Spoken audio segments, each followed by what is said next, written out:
नमस्कार, इन खबर में आपका स्वागत है। मैं विद्याशंकर तिवारी हूं और मुद्दा है बजट कि आम बजट 2019-20 कैसा होगा, जिसे कि पहली महिला वित्त मंत्री निर्मला सीतारमण पेश करेंगी। चूँकि इस समय जो अर्थव्यवस्था है वो भारी दबाव में है, कह सकते हैं कि हल्की फुल्की मंदी है और जो कोर सेक्टर्स हैं उसमें जो है उतना अपेक्षित ग्रोथ नहीं है। इस मुद्दे पे बातचीत करेंगे और बातचीत करने के लिए हमारे साथ मौजूद है प्रैक्स एडवाइजर्स प्राइवेट लिमिटेड की एसोसिएट डायरेक्टर महिमा जैन। महिमा जी, क्या लगता है, क्योंकि देखिए एग्रीकल्चर, रियल सेक्टर, मैन्युफैक्चरिंग सब में अपेक्षित ग्रोथ नहीं है जी। तो जब कोर सेक्टर ही ऑलरेडी दबाव में है और हल्का फुल्का मंदी का भी दौर कर सकते हैं कि पूरी दुनिया प्रभावित है, तो ऐसे में गवर्नमेंट से ये एक्सपेक्ट करना कि कुछ मिलेगा, आपको कितना जेन्युइन लगता है?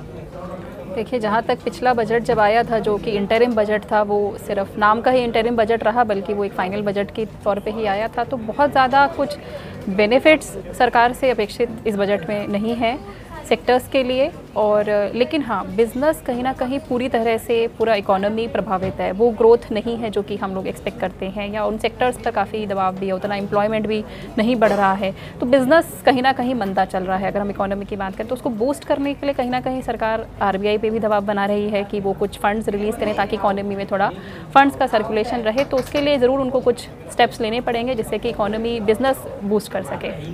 तो अब इसमें क्या है कि चूँकि मिडिल क्लास है, महिलाओं का वर्ग है, यूथ है, किसानों की आय भी दोगुनी करनी है, तो उम्मीदें बहुत ज़्यादा है। तो मिडिल क्लास क्या उम्मीद कर सकता है कि पिछले जो इंटरिम बजट था उसमें जो है स्लैब चेंज नहीं हुआ था, घुमा फिरा के 5 लाख तक के आय को जो है कर से मुक्त किया गया था, कि इस बार स्लैब चेंज हो सकता है, होम लोन के लिए कुछ किया जा सकता है। ऐसे ही बात ये हो रही है कि सामान्य तौर पे लोग जो है अपने घर का इंश्योरेंस नहीं कराते हैं, उस इंश्योरेंस को ले आया जा सकता है एटीडी के तहत। कुछ इस तरह की रियायतें मिल सकती है। देखिए, कुछ रियायतें मिल सकती हैं। 2.5 लाख की लिमिट जो बेसिक एग्जेम्पशन लिमिट है टैक्स के अंदर, वो बहुत सालों से अब चली आ रही है। जिस साल सरकार आई थी 2014 में, तब वो लिमिट को 2 से 2.5 करा गया था और उसके बाद से वो लिमिट उतनी ही है। कुछ रिबेट के थ्रू 5 लाख तक की इनकम को एग्जेम्प्ट ज़रूर किया गया है, लेकिन उसके ऊपर वालों को, उससे ज़्यादा इनकम वालों को उसका कोई बेनिफिट नहीं मिलता।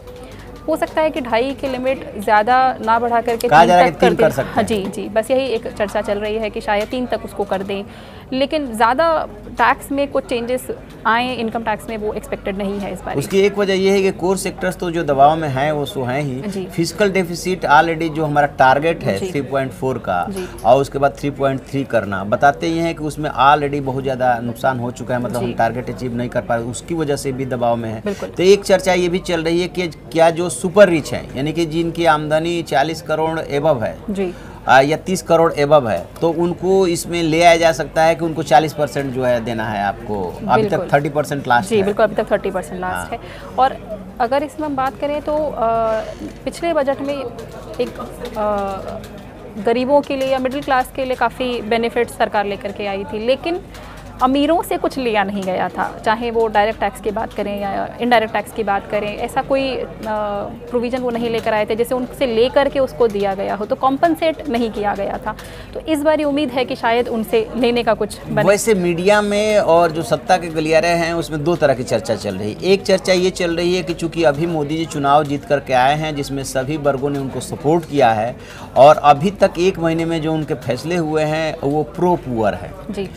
तो इस बजट में भी कुछ देने की कोशिश करेंगे कि देखिए आप लोगों ने जो सोच करके हमें वोट दिया था, हम उसको फुलफिल कर रहे हैं जी। और दूसरी विचारधारा ये कहती है कि चूंकि ऑलरेडी हमारी इकोनॉमी दबाव में है, ग्रोथ हमारा दबाव में है, तो इस बार का बजट टफ हो सकता है, क्योंकि पिछला जो इंटरिम बजट था उसमें ऑलरेडी बहुत ज़्यादा जो रियायतें देना था वो दे चुके हैं। दोनों तरह की बातें चल रही है। आपको क्या लगता है? मेरा अनुमान है कि ग्रोथ की तरफ इस बार उनका ज़्यादा ध्यान रहेगा, क्योंकि जो इस साल के लिए जो बेनिफिट्स उनको देने थे काफ़ी हद तक उन्होंने इंटरिम बजट में ही दे दिए, और सेम सरकार है तो उसके बाद में और बजट इसी साल में और बेनिफिट्स देना शायद उतना जायज़ ना हो। लेकिन ग्रोथ की तरफ ध्यान देना, बिज़नेस को बढ़ावा देना बहुत ज़रूरी है, क्योंकि जब इकोनॉमी बढ़ती है, बिज़नेस बढ़ता है, तो हर वर्ग का ग्रोथ हो जाता है अपने आप ही। तो वो शायद मुझे लगता है कि सबसे प्रायोरिटी पर उनके रहेगा। एक चर्चा और चल रही है कि रियल सेक्टर में वो फिर से एक इंफ्रास्ट्रक्चर बॉन्ड्स ला सकते हैं ताकि पैसे का फ्लो रियल सेक्टर में आए और उसको थोड़ा बूस्ट मिले। पिछले कुछ समय से रोजगार भी क्रिएट जी बिल्कुल। चलिए देखते हैं, क्योंकि 2 ही दिन और रह गया है बजट आने में, कि क्या क्या करते हैं। इकोनॉमी हमारी दबाव में है और लोगों के एक्सपेक्टेशंस भी है, लोगों को, यूथ को रोज़गार भी चाहिए। अब देखने वाली बात है कि कहाँ तक मोदी जी जो है फिल कर पाते हैं। इस पूरे बजट पे हम नज़र बनाए हुए हैं। टाइम टू टाइम जो है हम ऐसे ही टॉक शो करेंगे और बताने की कोशिश करेंगे कि इस बजट में क्या हो सकता है आपके लिए। तो आप ऐसी खबरों के लिए देखते रहिए हमारा डिजिटल चैनल इन खबर। उसे लाइक कीजिए, शेयर कीजिए और कमेंट बॉक्स में जाके कमेंट जरूर करें। Thank you. इन खबर चैनल को सब्सक्राइब करें और बेल आइकन दबाना ना भूलें।